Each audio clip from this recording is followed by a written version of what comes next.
Losing a loved one at any age is never something that's easy for a person to experience.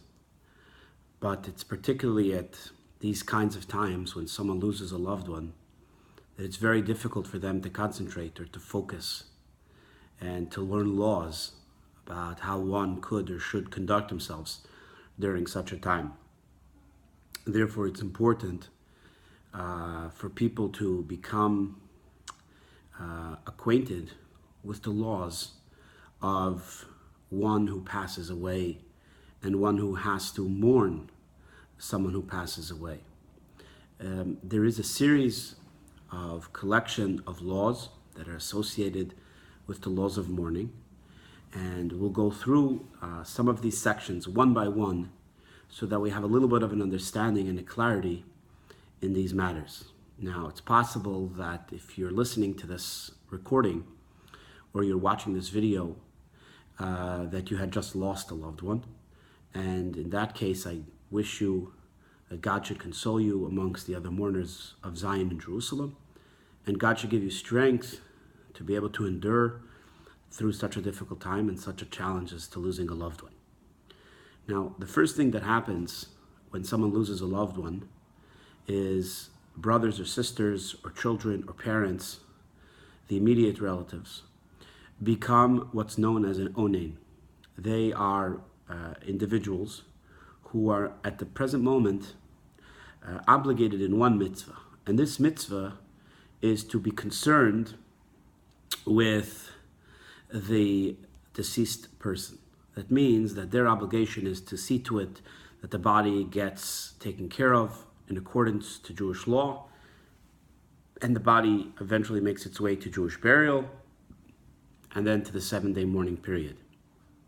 Now, because you have these important steps to take to see to the Jewish burial, the Torah says you're not obligated in any other mitzvah. This is associated with the idea of a oisik mitzvah pater min mitzvah, that if you're preoccupied with one mitzvah, you're not obligated to do another mitzvah. So therefore, all of the biblical commandments, the positive commandments, according to the Torah, the Raisa, and the Rabbanon, you're not obligated in. So that means if you're a man, you don't put on tefillin. If you're a woman, you don't say blessings. And if you're a man as well, you don't say blessings on food. You do wash your hands before you eat bread. And you wash your hands when you wake up in the morning or after you come out of the bathroom. But you don't say blessings. And you don't pray. And your main focus is to take care of the arrangements for the funeral. So this happens from the time that you are dealing with the person who passed away until the actual burial itself. One is deemed an onen. Now, what happens if you're in one city and the body is in another city? So if there are other people that are taking care of the burial, then the people in those cities, in that city where the burial is actually taking place, those people are considered an onen. So if the burial is in New York and you're in Chicago, and there's someone taking care of all the necessary steps to see to the burial of your beloved one, then you don't have to follow these laws of onen, but in fact, you begin your mourning process after the burial itself. Until then, you should conduct your affairs, your Torah, and your mitzvahs as regular. Now, if you're in another city and there is nobody else that is an onen that's taking on this task of seeing to all the needs of the burial, then even if you're in another city, especially if you're going to travel to the burial, then you are considered an onen, and you should follow all these laws of someone, which basically means that you're not obligated in all the positive mitzvahs of the Torah and of the rabbis. Let's say you are traveling to the land of Israel.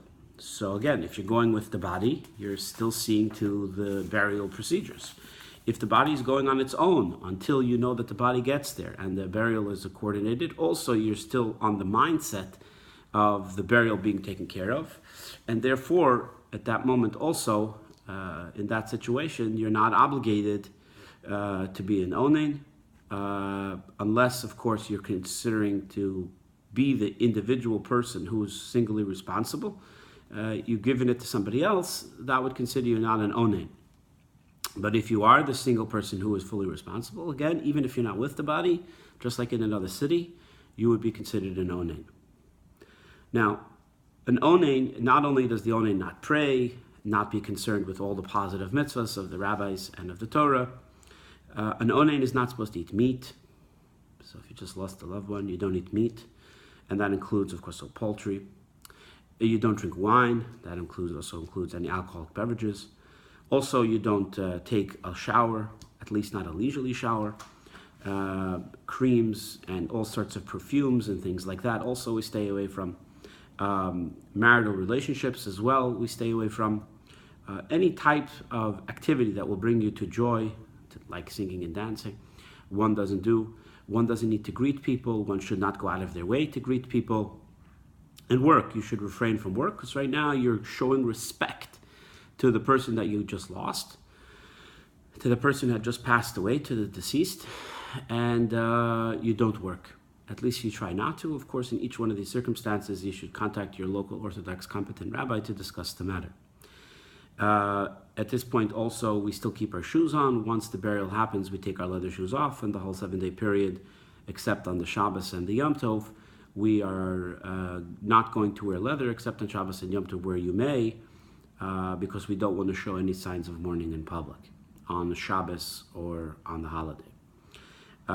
Some have the custom to sleep a little bit less comfortable during this period, so maybe on the couch instead of on the bed or without a pillow, but this is a side custom, and there are those who do this. So, as we mentioned, if a person is not obligated in praying, so there's a discussion if you should make it up later on. Ultimately, we don't state that you're obligated. We don't require you to pray later on. If right now you're not obligated, let's say at night, to pray Ma'ariv, in the morning you don't have to pray after the burial 2 times Shemon Esrei, the silent prayer, because you didn't pray last night. If you weren't obligated to the mitzvah, there's no obligation to make it up once you go out of that state of Aninut, out of that state of being someone who is preoccupied with burial. If a person really wants to say Shema, for example, his mother passed away or a loved one passed away, and now you really want to say Shema, but you're preoccupied with the burial, unfortunately, you're not allowed to. And this is a discussion, of course, in the Code of Jewish Law and in many of the commentaries. And because you are, number one, concerned with the respect of the person who passed away, your loved one, and also because you're obligated in other mitzvahs, the Torah doesn't want you to worry about anything else but to see to the proper burial of this individual. If you want, you could say Tehillim. If you're not really preoccupied, you could say Psalms, and this is a way sort of like to do something spiritual. If you go to shul while you're waiting for the burial to take place, you don't answer Amen to any of the blessings. You could sit there, but you don't answer Amen to any of the blessings. And you cannot be part of a minyan, the 10 that are in the prayer service, because you're not obligated the way they are. If you're by a table where people are eating a meal, you can't be from the 3 or the 10 people that are part of answering to the introductory prayer that we say by a meal, which is called Zimun.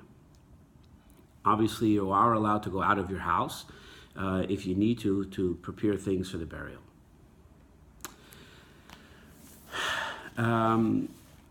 If, let's say, someone passed away on Friday, and the burial is not going to be till Sunday, so there's no Aninut on Shabbos, so you wait, Shabbos stops it, you do what you do on Shabbos, you eat, you drink, you sleep, and then Saturday night, again, you go into that state until the burial takes place. And the same law applies with the 7-day period. On Shabbos, there's no mourning, so we don't sit low, we don't wear our torn garments, and things like that. Furthermore, if you are going to bury someone, let's say Saturday night or Sunday morning, so again, now Shabbos, you're not obligated in any of the mitzvahs. You are obligated in the mitzvahs. You're not obligated to be an onen. You are obligated to fulfill all the mitzvahs of Shabbos. So the same would be Friday afternoon, because if you know already for sure that you're going Saturday night or Sunday to bury the person, so then already Friday afternoon, you could also pray and do all those things that are necessary to prepare for Shabbos.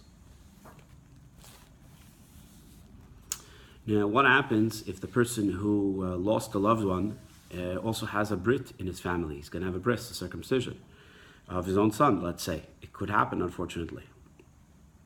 So we call him up to the Torah, because if not, it'll look like he is mourning on a very happy day like this, and we don't want to show this kind of mourning when a person, of course, has such a special day. This is if it falls out on Shabbos. During the week, if a person has a bris, so the bris continues as regular, but unfortunately he's still an onen, he's still a person who has to deal with the preparations for the funeral. Now, we mentioned before that an onen doesn't study Torah, and there's a discussion in halacha of various reasons why he doesn't study Torah. One is because it brings joy. In this situation particularly, it's not only that it brings joy, which is something we refrain from during this time, but also because he's going to be preoccupied. And sometimes when you study Torah, you get preoccupied. And we don't want you to be preoccupied with anything else other than getting ready for the funeral. Now, after Shabbos, if a person is now going into the situation where he's going to get ready for the burial, so he passed away on Friday and now it's Saturday night. Again, Saturday night comes, you go back into Aninut mode, no longer obligated to do the mitzvahs again.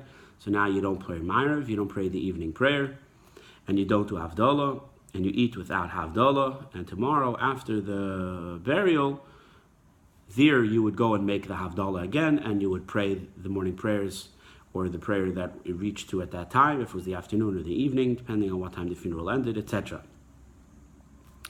And of course, if you didn't do Havdalah Saturday night and you didn't do it Sunday, so let's say the burial didn't happen to Monday or Tuesday for some logistical reason, you would do the Havdalah then all the way till Tuesday night.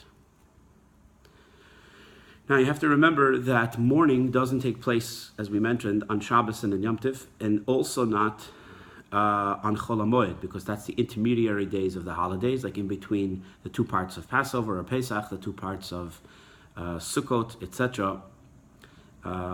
Some people, and in some communities where they don't do burials for various reasons on the holiday, so again the holiday overrides. But in situations where you would do burials on the holiday, you have to speak with a competent Orthodox rabbi to discuss the laws of exactly when, where, and how one is obligated, both in the laws of Aninut and in the laws of Avelut, in order to know when and where exactly how to conduct your affairs in the intermediary days and on the holidays.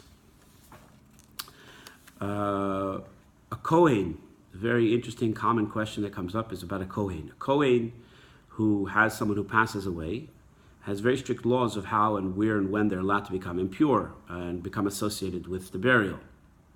Even though they don't generally have the laws of Avelut because they should stay away from the dead body because of their holiness. Nevertheless, on Yom Tif, when they're praying in the synagogue, they shouldn't go up to do the blessing for the Kohanim. So when the Kohanim call up and they say, when the cantor calls up and says that we're going to go up to do the blessing for the Kohanim, they should stand down and they should go outside of the room and therefore not be inside the room when the blessing of the Kohanim are taking place, because they need to be in a state of happiness in order to give blessing, as the Torah teaches us, and they're not. Obviously, they just lost a loved one. So therefore, they don't participate. Various important further questions come up with the laws of Aninus when it comes to Sfiras HaOmer. One should contact a local competent Orthodox rabbi. On the eve of Passover, there are some important questions that need to be addressed. On the night of Pesach, how they participate in the Seder. On the holiday of Hanukkah, also one would not be obligated to light Hanukkah candles, etc. Maybe somebody else in the family should light it and he should stand by, or she should stand by. On Purim also, one should not eat meat and wine as is generally customary, as we mentioned, because of Aninus, even though a holiday is very important. The reading of the Megillah, they should listen to the reading of the Megillah, but from somebody else. If he doesn't have anybody else, then he could read it. And this is a very interesting law because really he's not obligated in Torah. But when it comes to Purim, there are some conversations that discuss this. The day of the Megillah itself, the day of Purim itself, reference to Shalach Manos and Matanos Levyonim. Also, there's good discussions there. It should be addressed to your rabbi. And ultimately, on the holiday of Sukkot, Onain should eat in the Sukkah. On Yom Tov, again, remember Yom Tov overrides, and therefore that's a general principle that Yom Tovim holidays override the concept of Aninut. But again, each aspect should be discussed with the local competent Orthodox rabbi. Onain has to fast on a fast day if it did fall out, unfortunately, that someone passed away, let's say, before one of the fasts of the year. That is not something that he's not obligated in. It's something that he is obligated in. And one should, of course, associate that with the loss of their loved one as well, as a form of returning and connecting in spiritual performance in their honor. Other questions which come up with reference to suicide or children or someone who passed away through war or went out to fight a battle, or someone that was a soldier or police officer or fireman. There are a lot of questions that come up with burials, with dealing with bones or ashes, real questions that are unfortunately real concerns in the world today with all the different types of scenarios in life that we have. Again, this should all be brought up and asked to competent rabbis to answer these questions, and so on and so forth. So this is generally a brief summary. Obviously, you should contact your own personal rabbi if you have one. If not, we can discuss this further.